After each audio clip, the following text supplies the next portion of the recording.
"You don't fit in with my friends," she said while dumping me at the restaurant, so I focused on building my own life. 3 years later, she's single and struggling, while the guy she called socially awkward is thriving. Looking back, I should have seen the warning signs earlier, but when you're in love with someone, you tend to overlook the small cuts until they become fatal wounds.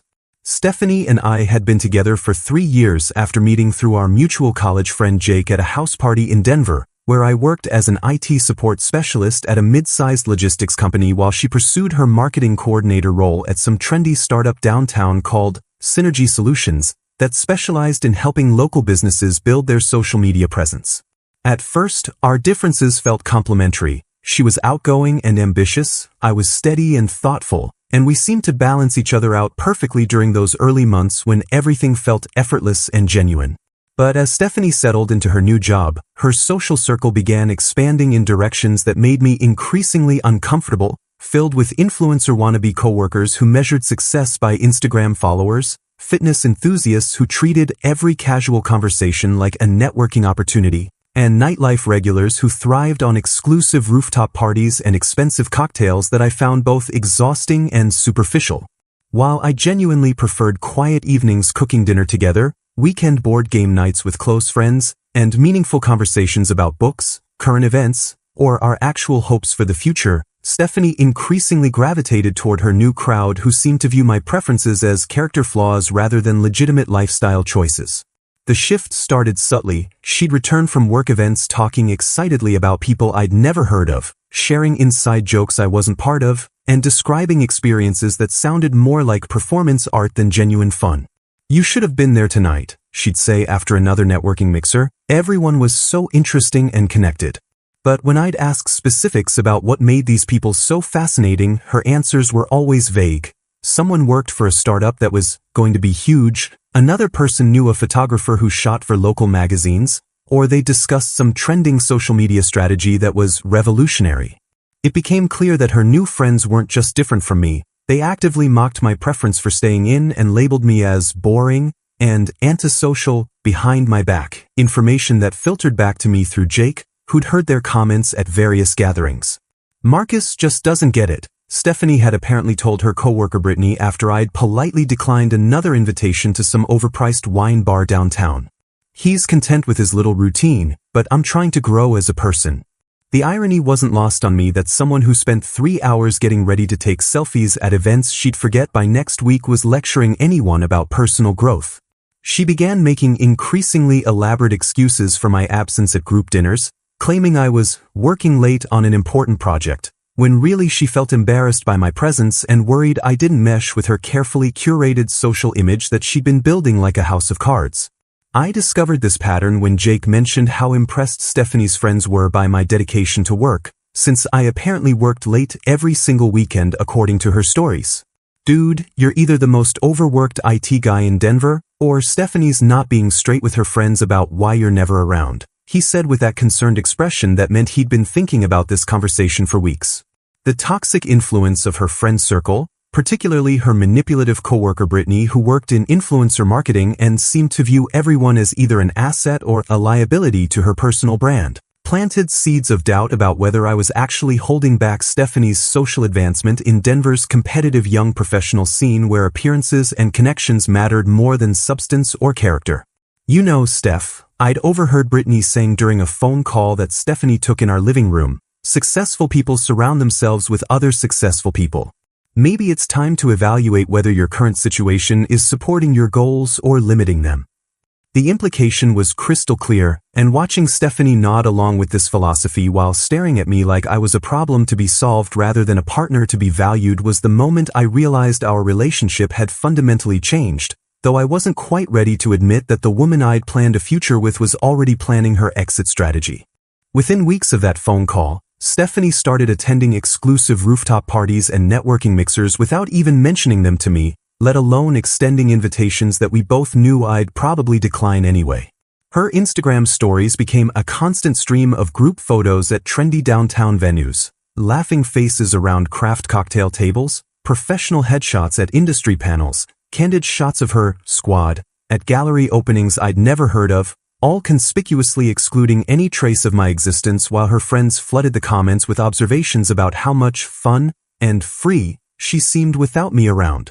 Stephanie is absolutely glowing lately, Brittany would comment with 3 fire emojis, while other coworkers chimed in with living your best life, and this energy is everything, creating a digital echo chamber that reinforced the narrative that my absence from these events was somehow liberating rather than hurtful. The most insidious part was how her friend Brittany, who worked in influencer marketing and treated human relationships like brand partnerships, constantly introduced Stephanie to what she called more suitable guys from their industry. Photographers who could boost her social media presence, social media managers who understood the importance of personal branding, and startup founders who could elevate her professional network and provide the kind of lifestyle content that would make her friends jealous.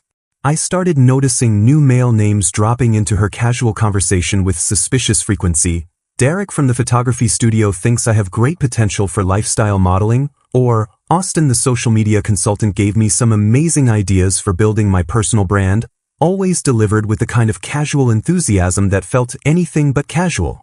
These weren't just professional connections. They were auditions for my replacement, conducted right in front of me with the confidence of someone who believed I was too clueless or too comfortable to recognize what was happening.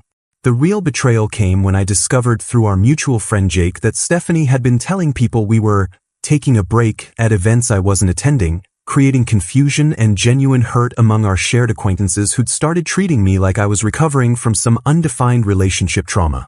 "Bro, I had no idea you and Stephanie were having problems," Jake said after running into me at the grocery store, his voice carrying that awkward sympathy people use when they think they know something you don't. "She mentioned you guys were figuring things out, and I didn't want to pry, but I've been worried about you." The conversation that followed was enlightening in the worst possible way. Apparently, Stephanie had been presenting herself as single but complicated 4 months, testing the waters with new potential partners while maintaining me as a safety net she could return to if her social climbing adventures didn't pan out as planned. When I finally confronted her about the lies, demanding to know why our mutual friends thought we were separated when I'd been completely unaware of any relationship problems, Stephanie deflected with the skill of someone who'd been preparing for this conversation for weeks. "You're being paranoid and controlling," she said, not even looking up from her phone where she was probably texting one of her new, professional contacts. "I never said we were broken up. I just said we were working through some compatibility issues, which is true. You don't support my career growth, you refuse to network with my colleagues, and you act like wanting to be social and ambitious is some kind of character flaw." The argument escalated into familiar territory where she criticized my lack of ambition and unwillingness to put myself out there professionally and socially, as if my contentment with meaningful work and genuine friendships was somehow a moral failing that justified her increasingly obvious emotional infidelity. "Look at Derek," she said, pulling up his Instagram profile like evidence in a court case. "He's constantly collaborating with other creatives, building his brand, making connections that matter. When was the last time you did anything that advanced your career or expanded your social circle?" The fact that Derek was a freelance photographer who lived in a studio apartment and drove a 2008 Honda Civic while I had a stable career with excellent benefits and my own condo seemed irrelevant to her argument, because success in Stephanie's world wasn't measured by security or substance but by social media metrics and networking potential. The breaking point came when Stephanie's friends convinced her that my introverted nature and preference for authentic connections over superficial networking was actually social anxiety that was preventing her from reaching her full potential in Denver's social scene, a diagnosis delivered with the confidence of people who'd never met a personality trait they couldn't pathologize. "Brittany thinks you might have some underlying issues with social situations," Stephanie announced one evening after another group dinner I'd politely declined, "and that I've been enabling your avoidance instead of encouraging you to get help." The casual cruelty of that statement, suggesting that my perfectly healthy preference for quality over quantity in relationships was a mental health issue that required professional intervention, revealed just how completely her friends had poisoned her perception of who I was and what I brought to her life. They'd convinced her that my stability was stagnation, my loyalty was limitation, and my love was actually a form of psychological disorder that was holding back her transformation into whatever shallow, networked version of herself they thought she should become. The end came on a Thursday evening in March, when Stephanie chose our favorite upscale restaurant downtown, the same place where we'd celebrated our first anniversary and countless other milestones, to deliver her devastating breakup speech during peak dinner rush when the place was packed with Denver's young professional crowd. She'd insisted we needed to have an important conversation about our future, and like an idiot, I'd actually thought she might be ready to address the growing distance between us and work toward rebuilding what we'd lost. Instead, she sat across from me in the booth we'd shared dozens of times before, calmly cutting her salmon while explaining that she needed someone who could keep up with her evolving social life and career aspirations, her voice loud enough that the couple at the next table couldn't help but overhear every carefully chosen word. "Marcus, I've been doing a lot of thinking about us, about where we're heading, and I've realized that we want fundamentally different things from life," she said with the practiced tone of someone who'd rehearsed this speech in the mirror. "You're comfortable with your routine, your small circle of friends, your predictable job, but I'm at a stage in my life where I need to be around people who challenge me to grow, who inspire me to reach higher, who understand that success requires taking risks and making connections." The restaurant buzzed with conversation and clinking silverware, but I felt like we were sitting in a spotlight as she continued her character assassination disguised as relationship analysis. "The truth is, you don't fit in with my friends, and that's not fair to either of us. When I bring you around my colleagues and the people I'm trying to build professional relationships with, you don't engage. You stand in the corner checking your phone, you make excuses to leave early, and honestly, Marcus, you come across as socially awkward and unmotivated." The words hit like physical blows, each one precisely aimed to inflict maximum damage while maintaining her veneer of rational, mature decision-making. "I need a partner who enhances my networking opportunities rather than limiting them, someone who understands that in today's world, your personal brand and professional connections are everything." Brittany helped me realize that I've been settling for comfortable instead of pursuing what I actually deserve. She paused to take a sip of her wine, probably enjoying the way I sat there absorbing her calculated cruelty with the stunned silence of someone watching their entire relationship get dissected by a stranger wearing their girlfriend's face. The public nature of this humiliation wasn't accidental. Stephanie wanted witnesses to establish her narrative that she was the mature, ambitious victim of an incompatible relationship rather than someone abandoning a loyal partner for superficial reasons that would make her look shallow and heartless to anyone with functioning moral compass. The couple at the adjacent table had stopped pretending not to listen, their own conversation dying as they became unwilling audience members to my public execution, while the server approaching our table clearly sensed the tension and decided to give us a few more minutes before asking about dessert. "I know this is hard to hear," she continued with fake sympathy, "but we both deserve to be with people who actually fit into our lives instead of forcing something that obviously isn't working anymore. You're a good guy, Marcus, but you're not my guy, and staying together would just be unfair to both of us." The clinical detachment in her voice suggested she'd been emotionally divorced from this relationship for months while I'd been desperately trying to save something that was already dead and buried in her mind. I could have argued, could have pointed out that she'd never actually tried to include me in her new world or asked what would make me more comfortable at her networking events, could have mentioned that successful relationships require compromise and understanding rather than complete personality overhauls. Instead, I maintained whatever dignity I had left by calmly signaling for the check, pulling out my wallet, and placing enough cash on the table to cover our meal and a generous tip for the server who'd have to clean up the emotional wreckage we were leaving behind. "I hope you find what you're looking for," I said quietly, standing up and putting on my jacket while she watched with what might have been surprise that I wasn't going to beg or cause a scene that would give her more ammunition for her victim narrative.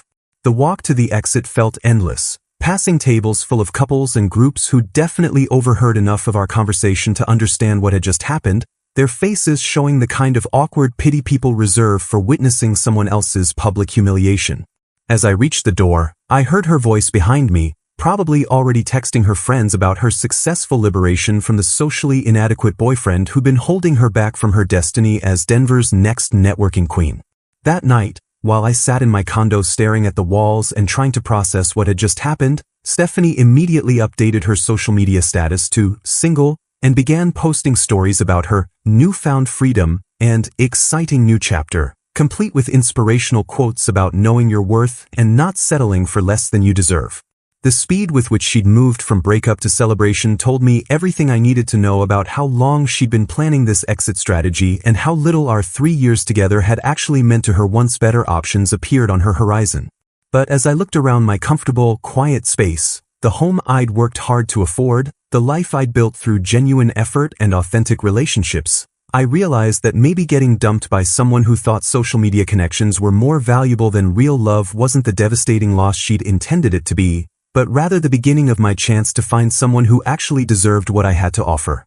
Within 6 weeks of that humiliating restaurant scene, I'd secured a senior IT systems analyst position in Austin through my network of professional contacts who respected my technical expertise and genuine character, receiving a substantial salary increase and relocation package that would have impressed even Stephanie's status-obsessed friends if they'd bothered to measure success by actual financial security rather than Instagram aesthetics.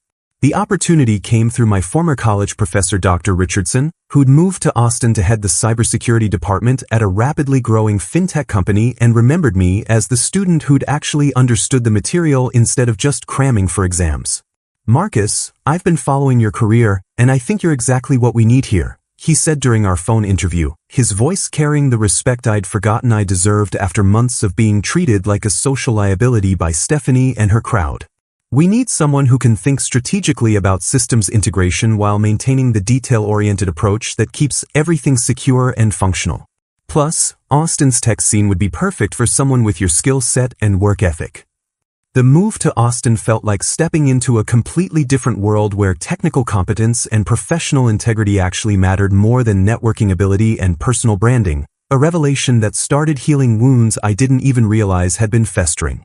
In Austin's thriving tech scene, I discovered my natural talent for project management and cybersecurity, earning rapid promotions to IT director within 18 months while pursuing certifications that established me as an industry expert rather than just another guy who worked with computers, as Stephanie used to dismissively describe my career to her friends. The work was challenging and meaningful, protecting client data, implementing security protocols that prevented actual financial disasters, managing teams of brilliant developers who appreciated clear communication and reliable leadership rather than flashy presentations and empty promises. My new colleagues valued substance over style, results over relationships, and genuine expertise over networking theater, creating an environment where I could finally showcase abilities that had been dismissed as boring in Stephanie's superficial social ecosystem. Outside of work, I joined a hiking club where I met Elena, a thoughtful environmental scientist who worked for the city's sustainability department and possessed the kind of intellectual curiosity and authentic passion for her work that made our conversations feel effortless and enriching rather than performative and exhausting. Elena appreciated depth over surface appeal, substance over social media presence, and had this remarkable ability to find genuine excitement in topics that Stephanie would have dismissed as too nerdy or not Instagram-worthy. "I love that you actually listen when people talk," Elena told me after our third hiking date, her observation highlighting how starved I'd become for basic human decency after years of being treated like background noise in my own relationship. "Most people just wait for their turn to speak, but you ask follow-up questions and remember details from conversations we had weeks ago. It makes me feel like what I'm saying actually matters to you." Building a relationship based on mutual respect and shared values rather than social performance and networking potential felt revolutionary after the toxic dynamic I'd escaped, like discovering that healthy relationships actually existed outside of my imagination. Meanwhile, back in Denver, Stephanie's carefully constructed social media persona began crumbling when her startup, Synergy Solutions, failed amid scandal involving misappropriated client funds and false advertising claims that implicated several employees, including Stephanie herself. The company had been running what essentially amounted to a sophisticated scam, charging small businesses thousands for comprehensive social media strategies that consisted of buying fake followers, creating misleading engagement metrics, and making promises about growth and reach that violated Federal Trade Commission guidelines about truthful advertising. Her influencer friends quickly distanced themselves from the controversy when local news outlets started investigating the company's practices, suddenly discovering they were too busy to maintain friendships with someone whose professional reputation had become a liability to their own carefully managed personal brands. "I can't believe Stephanie got caught up in all that drama," Brittany posted on her own Instagram story, complete with eye roll emoji and hashtags about choosing your associates wisely, conveniently forgetting that she'd been the one encouraging Stephanie to prioritize networking and connections over ethical considerations and genuine professional development. The ultimate betrayal came when Brittany threw Stephanie completely under the bus during the investigation, revealing to authorities that Stephanie had been complicit in several questionable marketing campaigns that violated FTC guidelines, including creating fake testimonials, manipulating engagement metrics for client reports, and actively participating in the deceptive practices that had defrauded dozens of small business owners across the Denver metro area. According to Jake, who kept me updated despite my protests that I didn't want to hear about Stephanie's problems, the whole house of cards collapsed faster than anyone expected, leaving Stephanie not just unemployed but potentially facing legal action for her role in what investigators were calling a systematic pattern of consumer fraud designed to exploit small business owners' lack of familiarity with digital marketing metrics. The irony was beautiful in its completeness. The woman who dumped me for being socially awkward and unmotivated was now facing the consequences of choosing superficial connections over genuine integrity, while the guy she'd called boring and antisocial was building the kind of meaningful success that couldn't be faked, bought, or networked into existence. The full extent of Stephanie's downfall became clear over the following months as she lost her job, faced potential legal action, and found herself completely blacklisted from Denver's marketing scene as former friends blocked her on social media and networking events became sources of whispered gossip about her involvement in the Synergy Solutions scandal. According to Jake, who seemed to take perverse pleasure in updating me despite my insistence that I'd moved on, Stephanie's carefully curated Instagram presence devolved into desperate motivational quotes about overcoming adversity and fake friends showing their true colors, while her follower count plummeted as people distanced themselves from someone whose professional reputation had become toxic to their own personal brands. The same networking events where she'd once been welcomed as an up-and-coming marketing professional now treated her like a cautionary tale, with former colleagues whispering about her role in defrauding small businesses and event organizers quietly uninviting her from industry mixers where her presence might make sponsors and attendees uncomfortable. She's basically unemployable in Denver, Jake reported after running into her at a coffee shop where she'd apparently been working as a barista, a dramatic fall from the lifestyle influencer aspirations that had cost her everything meaningful in her life. She looked terrible, Marcus. Like really rough. Asked about you. Wanted to know if I had your contact information. The desperation escalated when Stephanie somehow tracked down my new contact information through my old coworkers and began sending increasingly frantic messages claiming she had made a terrible mistake and realized I had been the only genuine person in her life during a time when everyone else was just using her for networking opportunities or social media content. Marcus, I know I hurt you terribly, but I've learned so much about what really matters. Read one of her emails that somehow made it past my spam filters. All those people I thought were my friends disappeared the moment I wasn't useful to them anymore. You were the only one who actually cared about me as a person, and I threw that away for people who were just using me for their own advancement. The messages became more desperate and manipulative as weeks passed, alternating between self-pity about her current situation and grandiose promises about the person she'd become through suffering, as if going through consequences for her own choices had somehow transformed her into someone worthy of a second chance. I understand now what real stability and character look like, she wrote in what would be her final email before I blocked her completely. I was so stupid to think that networking and social climbing were more important than having someone who actually loved me for who I was. Please, just give me a chance to show you that I've changed, that I finally understand what we had was worth more than all the superficial connections I chased. But Stephanie wasn't content to accept my silence as an answer, and her desperation reached its peak when she drove the 8 hours from Denver to Austin and somehow discovered I was delivering a keynote presentation on cybersecurity innovation at the South by Southwest Interactive Conference, one of Austin's premier tech events that showcased exactly the kind of professional success she'd once dismissed as boring and antisocial. I was in the networking session following my presentation, surrounded by Elena and my new colleagues who were celebrating the positive reception my talk had received, when Stephanie appeared like a ghost from my past, looking haggard and desperate in a way that made my former coworkers do double takes as they tried to reconcile this woman with the confident, polished person they remembered from Denver. Marcus, she said, interrupting a conversation I was having with a potential client about implementing security protocols for their startup, her voice carrying that familiar entitled assumption that she could command my attention regardless of the circumstances or my obvious discomfort with her presence. "I need to talk to you. Privately. It's important."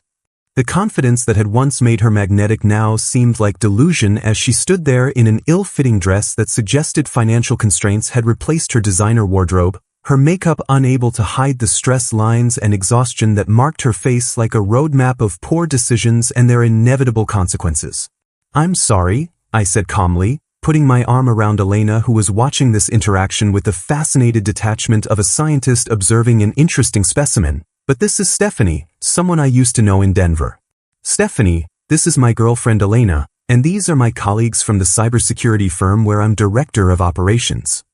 The introduction was deliberately formal and distant, establishing clear boundaries while making it obvious that I'd not only moved on but moved up in ways that made her previous criticisms of my career and social skills seem laughably misguided in retrospect. "Director of operations," Stephanie repeated, her voice hollow as she processed how dramatically my professional status had changed since she dismissed me as unmotivated and going nowhere in life. Congratulations. You always were smart with computers." The casual dismissiveness that had once made me feel small now seemed pathetic coming from someone whose networking genius had led to unemployment and potential criminal charges, while my boring technical skills had earned respect and substantial success in one of the country's most competitive tech markets. "Marcus gave an amazing presentation today about preventing data breaches in financial systems," Elena said with genuine pride, her arm linking through mine in a gesture that communicated both support and possession to the desperate woman standing before us. The audience was completely engaged. "He's been invited to speak at 3 more conferences this year." I watched Stephanie's face as she realized that the confident, successful man standing before her bore little resemblance to the person she had publicly humiliated at that restaurant months ago, that her attempt to control the narrative of our relationship had failed completely as I'd built something better without her input or approval. "I made a mistake," she said, her voice cracking as security personnel began approaching our group, apparently summoned by conference staff who'd noticed the disruption she was causing in what was supposed to be a professional networking environment. "I know that now. Everything I thought mattered was just fake, and I threw away the only real thing I had." As security politely but firmly escorted her toward the exit, Stephanie looked back at me with the expression of someone finally understanding that certain choices have permanent consequences, that some bridges can't be rebuilt once you've burned them for materials to construct a social climbing ladder that was never structurally sound to begin with. The woman who'd once called me socially awkward and boring was being removed from a professional event where I'd been the featured speaker, while the girlfriend she'd probably expected me to never find stood beside me as living proof that her assessment of my romantic prospects had been as wrong as everything else she'd believed about my worth and potential.